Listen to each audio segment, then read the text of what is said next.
Je vais à présent vous exposer notre innovation Bottle Fee System. Après l'âge d'or des high-tech, il nous a semblé intéressant d'intégrer à notre projet les low-tech. C'est pourquoi nous avons voulu créer un dispositif d'assainissement des eaux de pluie et des eaux usées à quelque chose qui soit local, à faible impact environnemental et en utilisant le moins de ressources naturelles possible. Toujours dans cette optique d'évolution de la ville de Nantes, notre volonté a été de lier une mixité sociale à l'aide des procédés individuels et précurseurs d'un nouvel ère, plus responsable. La société devient de plus en plus consciente des enjeux environnementaux. Il est envisageable de réunir les bienfaits et les innovations de la low-tech pour montrer une diversité nouvelle, une volonté environnementale commune et un partage de ce mouvement parfois mal interprété. L'île, et précisément notre ZAC, est en devenir un lieu majeur dans le développement urbain de la ville. Notre dispositif est à la fois facile d'utilisation et non contraignant pour l'habitant. À l'inverse des high-tech, son coût et sa complexité technique ne sont pas prohibitifs. Nous avons chiffré notre projet à 500 € pour un bandeau vertical de 20 mètres carrés. Nous pouvons imaginer plusieurs bandeaux par façade.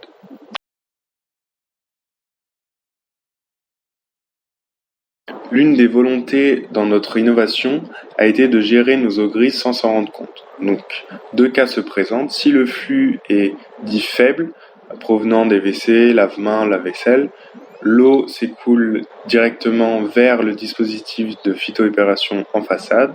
Et dans le cas contraire, si le débit est trop important, l'eau s'écoulera automatiquement vers le réseau séparatif de notre quartier, où on peut très bien imaginer des fermes urbaines de phytoépuration.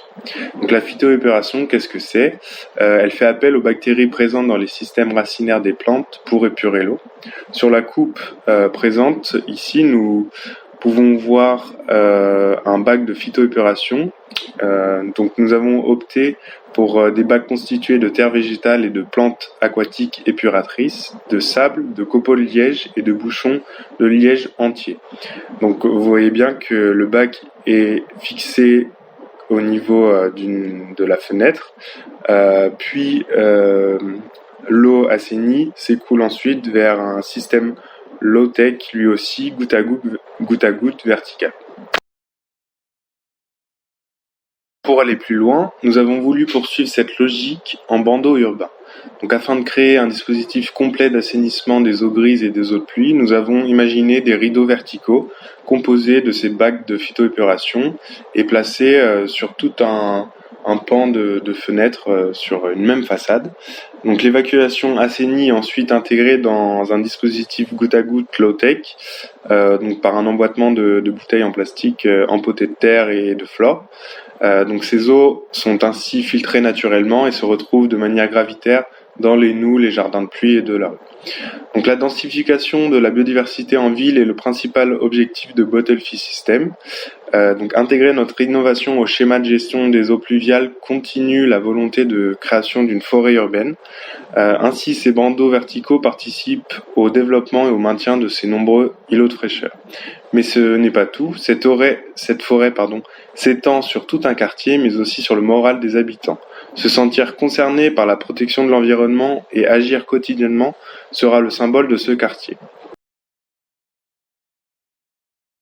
Aujourd'hui, la forêt est un milieu qui a fortement disparu des villes, mais qui doit prendre à nouveau sa place, comme l'expliquent différents spécialistes en matière d'urbanisme.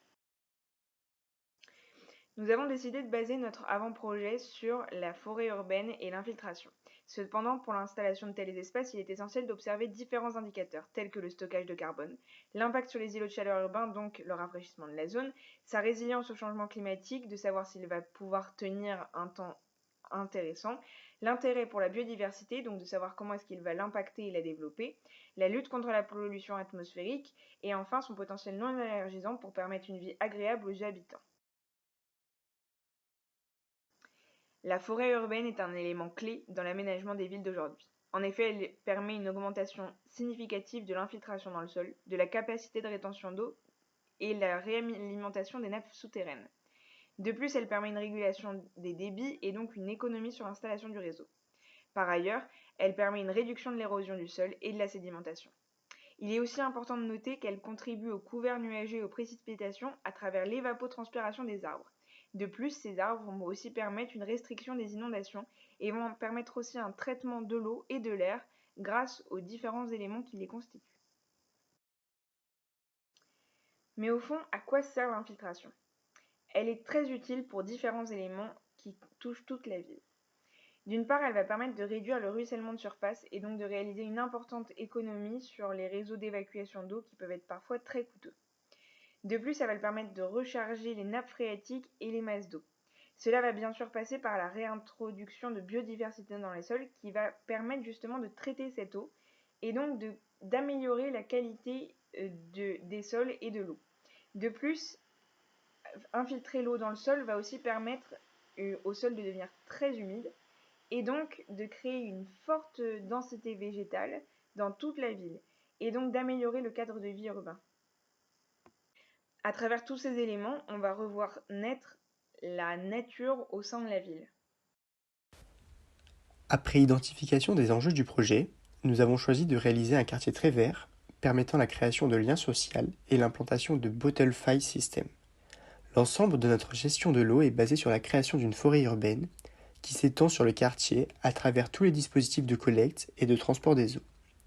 Il s'agit d'un projet évolutif où jour après jour la qualité de l'air est améliorée pour rendre le quartier agréable à voir et à vivre.